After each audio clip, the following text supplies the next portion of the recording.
Having a New Year resolution is laudable, but oftentimes it's not sustainable. This is because it's very easy for you to veer off track, especially because you have not really taken time out to articulate it. It's better to know your purpose because it not only helps you for that year or for that season, it helps you for a lifetime. So let's jump on the sofa and let's articulate. Tired of getting bad advice from well meaning people?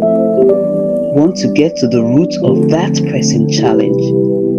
Then join Efil Modia, a behavior specialist and certified mentor, on the Behavior Hub YouTube channel as she talks about real life issues. One question that is quite difficult for a number of people to answer is the question, who are you?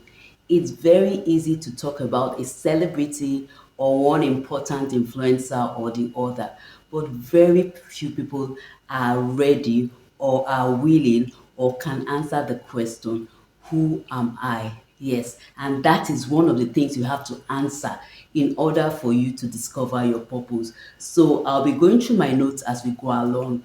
So come with me. Now, the first question, as I said, is the question to say, who are you? Do you know who you are? There's an organization called the Alcoholics Anonymous.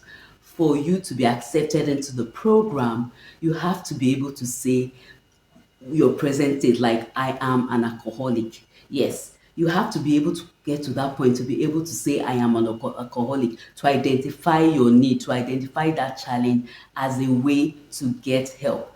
Why I may not be in support of that, or why I may not want someone to like say things like I am an alcoholic, but it's very good for you as a human being to know who you are. Yes. And let's go through the notes. Now, to understand your makeup, your childhood experiences are very key to who you are. Most of the things you experience in childhood have a way of influencing you even till adulthood. Sometimes you don't even know. You don't even know that all those things that happen to you, your childhood experiences up to your present experiences, they are a summation of who you are. Yes, some people find out, some women that went through some very traumatic events as children, or some men even, on their wedding night, they find out that they cannot fulfill their conjugal obligations because they did not know that what happened to them in their childhood really affected them. So this is very important, yes, for you to know who you are. Another thing to examine, to why it's important for you to know who you are, is to understand how your actions affect others. You know, sometimes you don't take that time to really understand how the things we do, how they affect others negatively or even positively.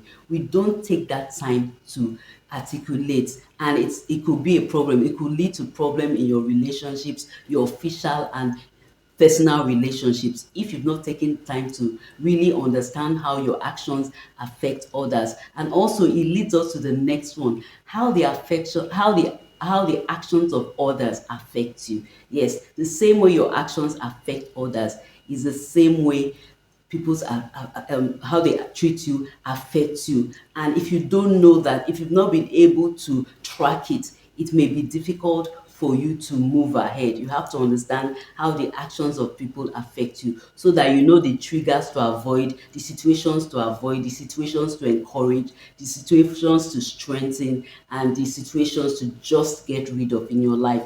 Another thing is also, it will help you be able to manage your emotions in different spaces. Yes, if you don't know your triggers or how your actions affect others, you will not be able to manage your emotions effectively, both in your personal space and in the professional sphere. It's very important to be able to answer the question, who am I? Now we are going to the next one. Is the next one we're going to have some practical exercises now for you to have an idea, a strong idea of what your purpose is. You are not just a random individual. You are not just in the world randomly. Let me start with a little story. I remember the time that I was young, I was an undergraduate, and sorry, I was planning to get admission into the university. I was a teenager, I was in my late teens, and I was applying to attend several universities in my country, and I got admission. I was so excited. It was like all I'd been dreaming of had finally happened. I was finally going to be an undergraduate. I was going to be one of those people that people look up to. I'll be able to have bragging rights and all the things associated with having an education. And I got the admission and I started my year one. I wrote exams, but something happened. I think it was in the examination hall. I started asking myself, is this all to life? Is this all I've been looking forward to? Because at the end of the day, when I got the admission and I got to school, I found out that it didn't make me happier in any sense. There was nothing, it was just like one more thing to do. So if you don't know your purpose, you often find yourself in situations where you don't understand why you're doing certain things you are doing. It just seems as if life is random, and life isn't random. So now, the first thing to ask yourself for you to is a pointer to finding your purpose is, what are you naturally good at? There are things you are naturally good at. You are effortless at doing it. Some people are good speakers, some people are good with figures, some people are good with one thing or the other. Have you been able to sit down in a quiet place? For you to do these exercises, you have to be in a quiet space, a contemplative space. You have to find time, especially just find time, like in the beginning of the year is a good time, beginning of the month, a quiet place where you are not disturbed, where you'll be able to articulate all these things. Find out what are you naturally good at. You list those things down. That is a pointer to your purpose. Another thing that will help you is, what do people often ask you for help with? There are things that people often ask you for help with. Oh, please help me do this thing.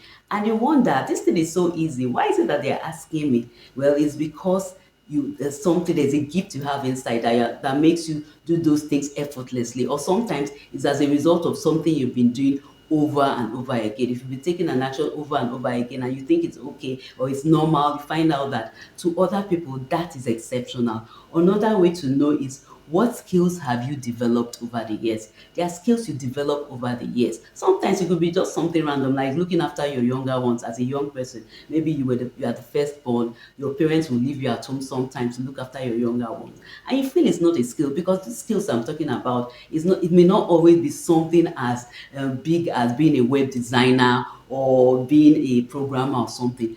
Everybody has skills. There are skills you have that people would really love to know about, that you can offer to people. There are skills you can offer to people. There are skills you have that is part of your purpose.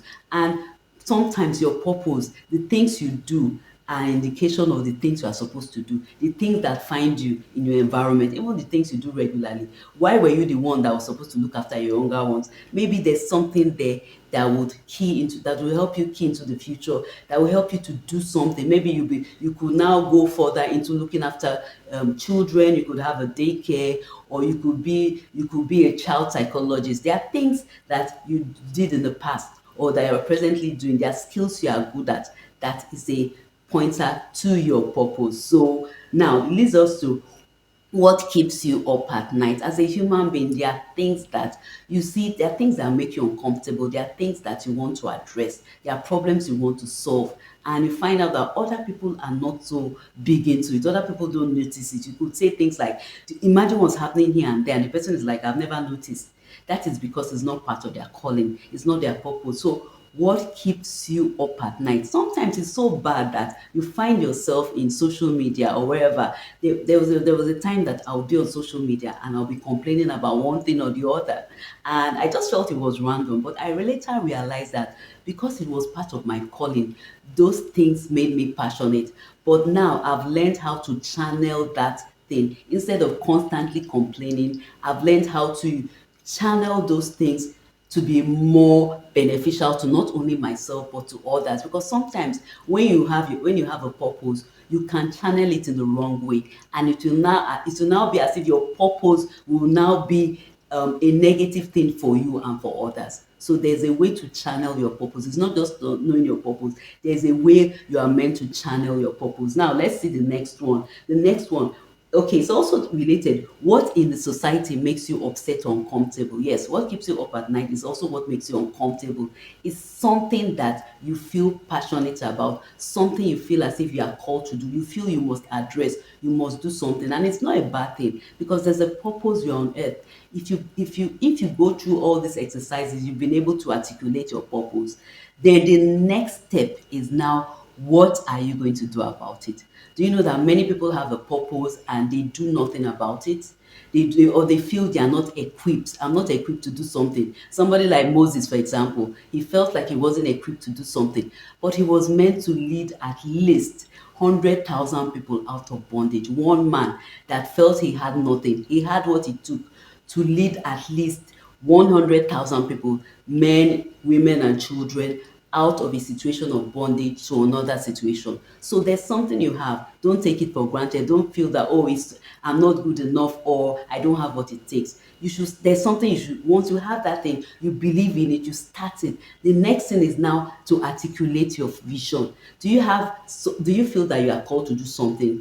Have you been able to articulate your purpose? Well, after you do this exercise, and you want to now articulate a vision, there's a vision you should have based on your purpose. You shouldn't just throw your purpose and now live an unfulfilled life. No, there's a vision you should have based on your purpose. That is what we call articulating your vision. So if you're interested in a one-to-one session, yes, the email will be on the screen. You can get in touch. Do you also have an organization for young people? You want young people to be more intentional about their lives, or you want me to talk to people on this topic I just talked about? Get in touch with me on the email. Now, in this channel, I talk about things that will help you in the workspace to be a better employee, or to even be a better entrepreneur. Yes, in your career, whatever career you choose, whether the formal or the you are working for someone, or you want to have your own business, this is a channel for you. I also talk about the mistakes I made in my career. I've worked in diverse sectors